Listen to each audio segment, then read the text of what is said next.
Tere, mu sõber. Alati on kõige raskem alustada. Mõte on peas, selge mõtete seos, aga et teda vormistada nüüd nagu selliseks kontseptuaalseks mõttejadaks on alati nagu raske ja tõmbab mind nagu natukene krampi esimese hooga. Olgugi, et on nagu küllaltki selge soov on vormistada mõned väga olulised asjad iseendast nagu niisuguseks kontseptsiooniks. Aga ma siiski proovin, sellepärast et see vastuseis, mis on hirm. Idee järgi oleme me kõik viimseni ümbritsetud hirmufooniga. See on vaimne mõõde, mis bla bla bla bla ei tahaks palju sõnaliseks muutuda meie peas. Igaühe peas moodustab siis sellise lõime, mis hoiab meid küllaltki hästi raames. Tervet inimteadvust, absoluutselt kõike, siin ei ole vahet ei rahvastel ja vahed hakkavad tulema alles inimestele, kellel on mingisugused usulised veendumused.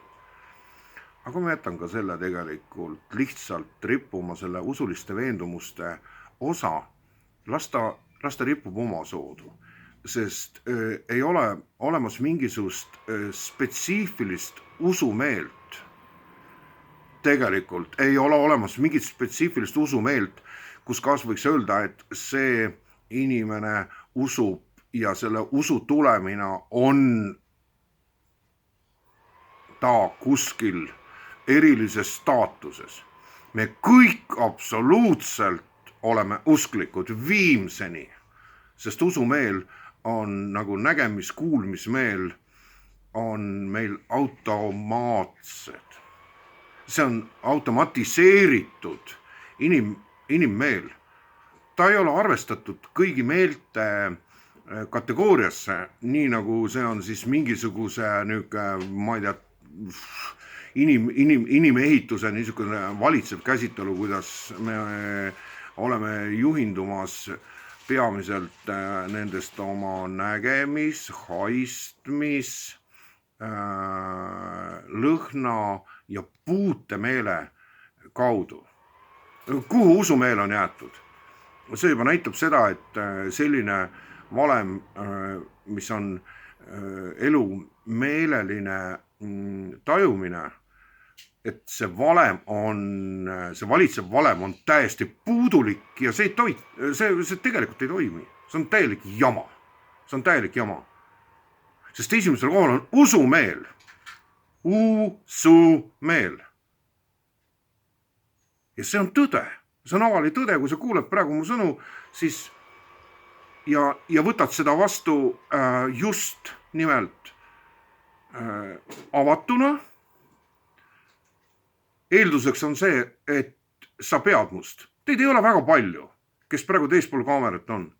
Need on üks määratud inimgrupp ja ma ei pretendeeri mingisugusele guru staatusele. Ma räägin nii siiralt ja lihtsate sõnadega, kui suudan, räägin olulisi asju lahti. Ja need, kes seda mõistavad, neil puuduvad kurjad eelarvamused minu suhtes. Nad on avatud meelega. Mitte, et nad usuksid minusse. Mul ripub küll rist kaelas, aga ma ei ole kirikuõpetaja, ma ei ole mingi kristlik funktsionäär, ma ei ole mingisugune, ei pretendeeri mingisugusele teadmamehe ega guru staatusele. Absoluutselt, mul puuduvad need ambitsioonid. Ma olen anarhistlikult häälestatud inimene, väga anarhistlikult. Anarhism eeldab seda, ära ahista teisi, ära mulju teisi, siis ei muljuta sind. Nii lihtne see ongi. See on mu kreedo. Ma olen selle mustriga siia ellu tulnud ja elan selle mustriga.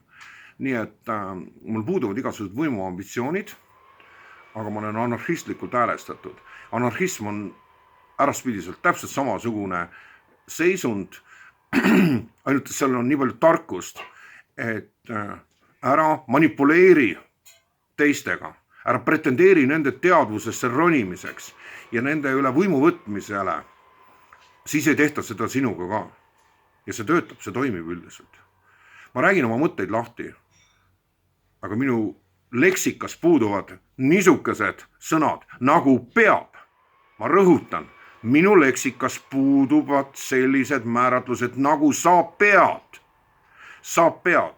Seda kinnitab mu elukaaslane, mu kõige lähem inimene siin olemises, see on mu abikaasa ja me oskame vaielda väga palju ja me väga palju, tema on mu kogudus, tema on kõik, temaga ma jagan absoluutselt kõike ja tema jagab minuga kõike. Me vaidleme palju ja mõnikord läheb see väga tuliseks, aga selliseid asju ei ole ka temal muide, ta on samasugune anarhist nagu minagi. Meie leksikas puuduvad sellised asjad nagu sa pead nüüd kuulama, sa pead mind kuulama, sa pead, sellist asja ei ole. Me vaidleme muude asjade üle, neid on päris vähe. Keskmiselt, kui me oleme mingi asja suhtes jõudnud tõdemuseni, siis me oleme täiesti ühel nõule meelel. Ja tema ei kooguta mitte minu järgi, nagu ma oleks mingi tema guru ja suur valge isa. Ja mina täpselt samamoodi, et kui ikka mu naine niimoodi arvab, siis mina ka, ja. Ei, me lihtsalt leiame teineteist samal lainepikkusel olevat. Ja see on väga suur Jumala arm, see on suur Jumala kingitus. Sellepärast, et see maailm on nii mitmetahuline. Jagub miljarditeks, tahkudeks tegelikult. Ja hoogst seda õnne, kui siis on sul elu ühes perioodis, ma nimetan seda elu sügiseks, kuhu kahtlematult ma olen jõudnud, et elu sügises leida inimene, kellega sa ei pea piikisi murdma ja nagu mingisugusel kujul aktsepteerima, ta ei saa sellest aru. Sellist asja ei ole mul ka oma teise poolel. Tal ei ole see veel kohale jõudnud, minule on jõudnud. Ja vastupidi samamoodi, et vaata, kui tark tema on.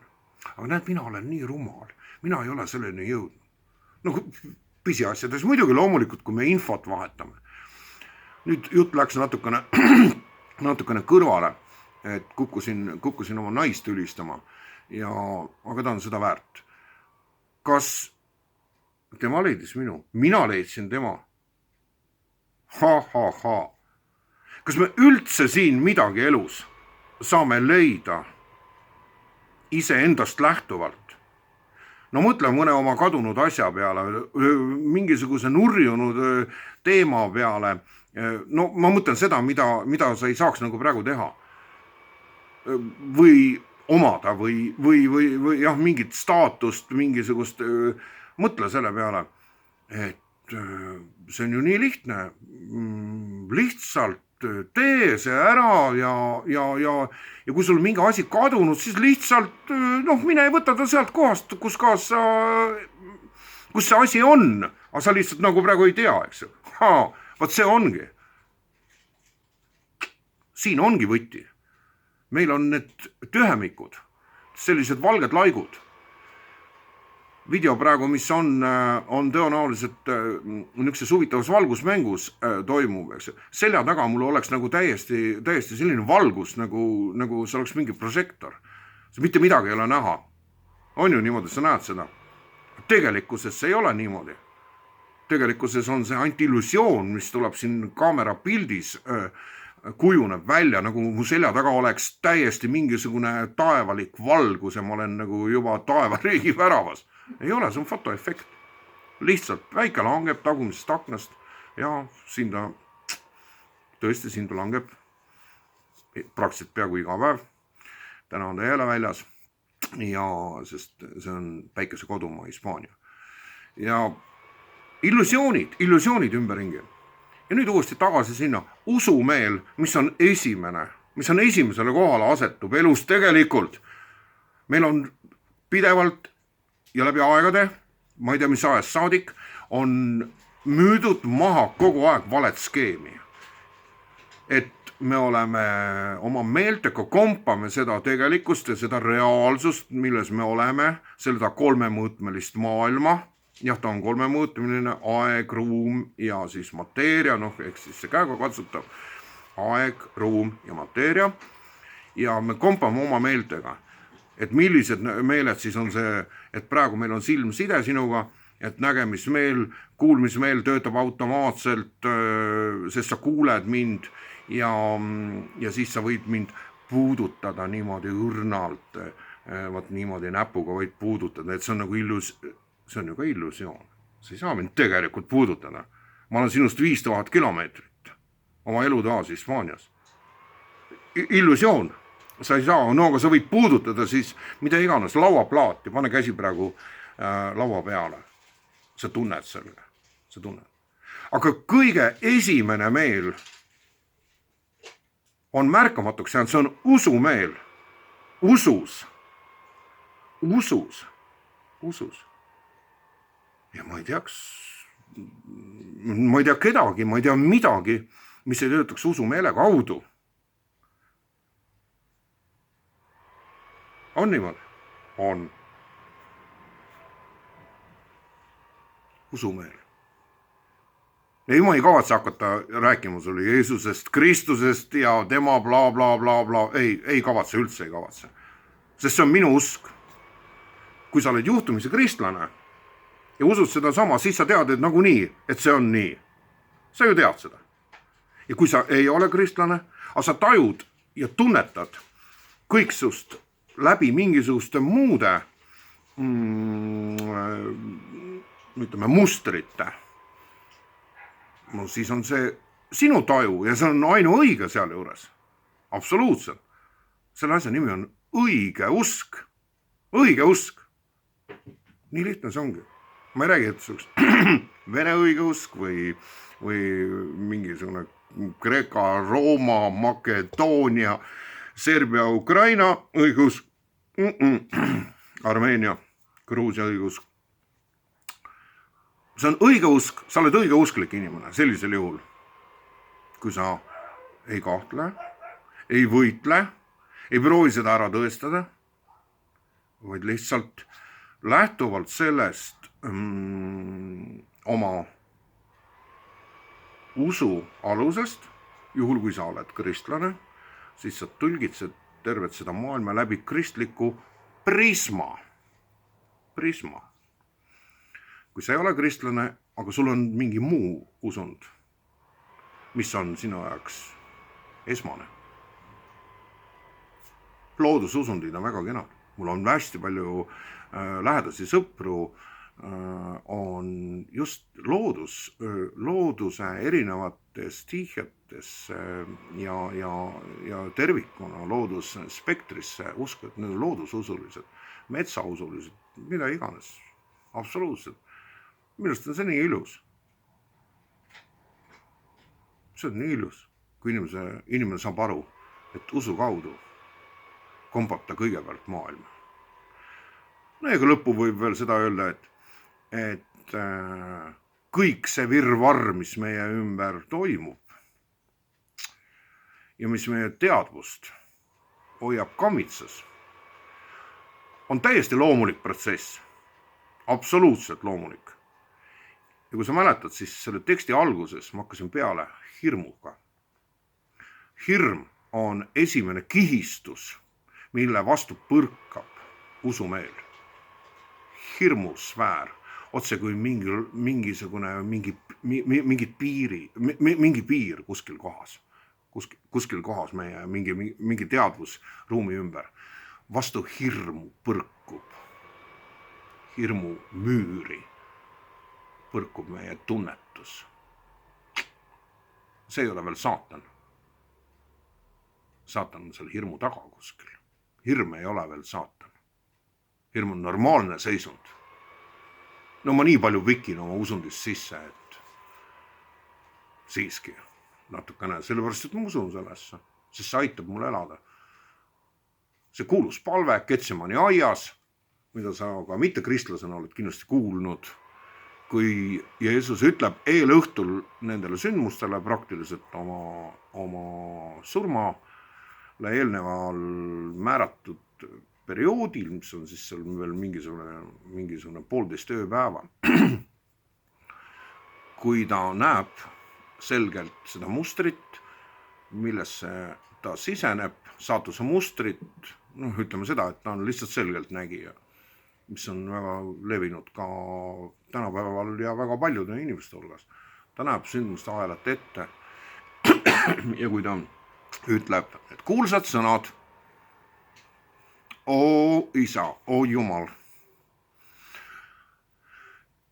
kui kuidagiviisi saaks, siis mingu see karikas ehk lähenev surm must mööda. Kuid siiski sündigu sinu tahtmine, mitte minu.